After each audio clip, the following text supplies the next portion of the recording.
So welcome, this is going to be the first video of a series introducing topics on the SAT test. So the first one here we're actually looking at is a hard question that you would see in the SAT math section. So this one we're going to be looking at is a circle graph question. So if you are in the pre-calculus curriculum, you would see this towards the end of it in the conics section, whereas if you're in the IB curriculum, this might be a question that you actually never see.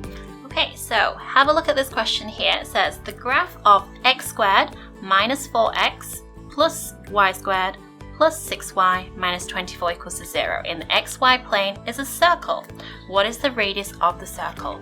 So for typical questions like these, you will have to know some information or you have to memorize some of them. So typically for these type of questions, you will need to remember the circle equation, which looks like this: x minus h squared plus y minus k squared is equal to r squared. So what you do have to remember then is, what does this h and what does this k and r stand for? So h and k are your x and y coordinates for your center of the circle.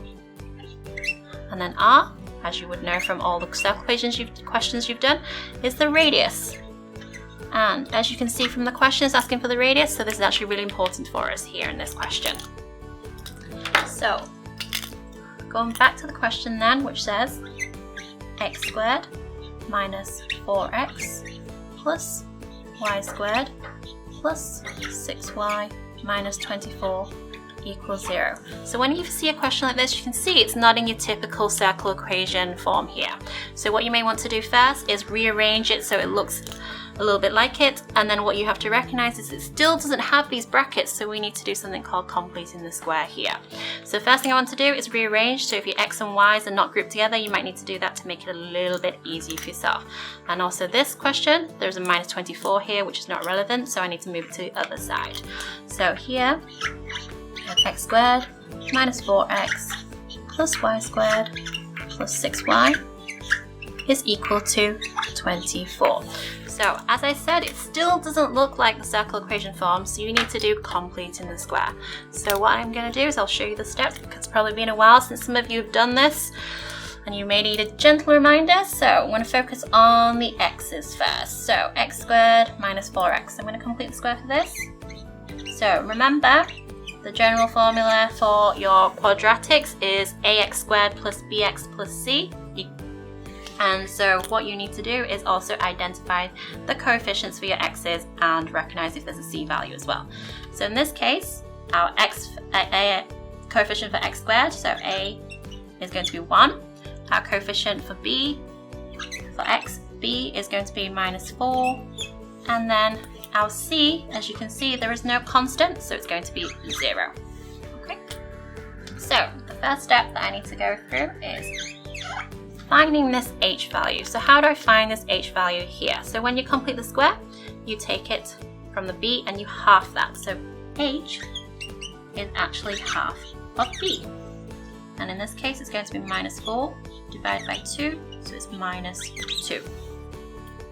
The next thing you want to do is you want to square h. So h squared. So you'll take minus 2 squared. If you pop these into calculator, don't forget to put brackets around it. So minus 2 squared is 4. And the next step is to pop this information back into here. So it's going to be x. So you can see we have a minus 4, so we know for a fact that our h is going to be minus 2 here, so you just pop it straight in. So we'll end up with squared here. Now if I expand this out, I end up with x squared minus 4x plus 4. Original equation, there's no plus 4, so I need to subtract my h squared value. So minus 4 here. Okay. So doing the same thing for my y's now. So y squared plus 6y is what's been given to me here. Again, find your coefficient. So a is 1, b this time is 6. Be very careful, be aware of that, this is positive. And then c, again, there's no coefficient, so it's going to be 0. So step 1, Instead of finding h this time, we're actually finding k. So k is still the same though. We're going to take the b value and half it. So it's going to be 6 over 2, so it's 3. Notice how this is positive now. So 2. Step 2 would be finding again, so h squared, I'm going to find k squared now. So 3 squared equals to 9. So I'm popping it into my equation.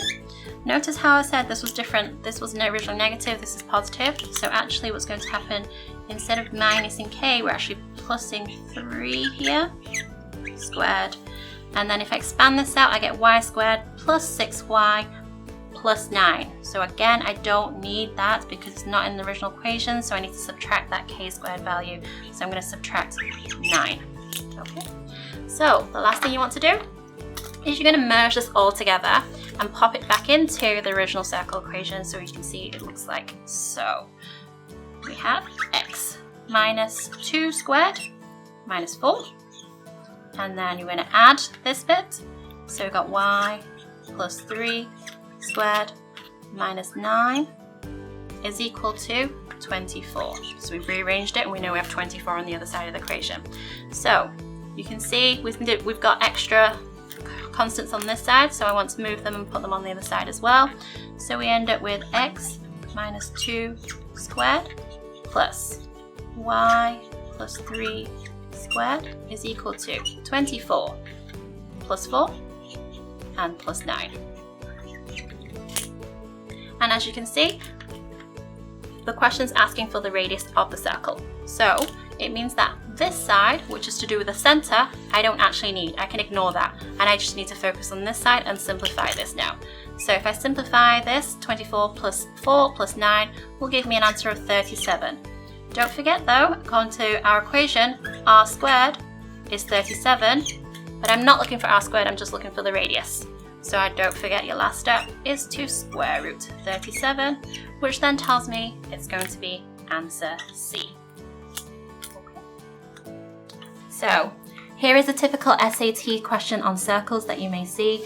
At the edge here, we do actually offer a SAT Essentials course, which covers all of these type of questions and others that we call classic questions, so questions that typically appear in the SAT course. And we also do cover techniques to approach the questions. So if you are interested, please contact us. Thank you.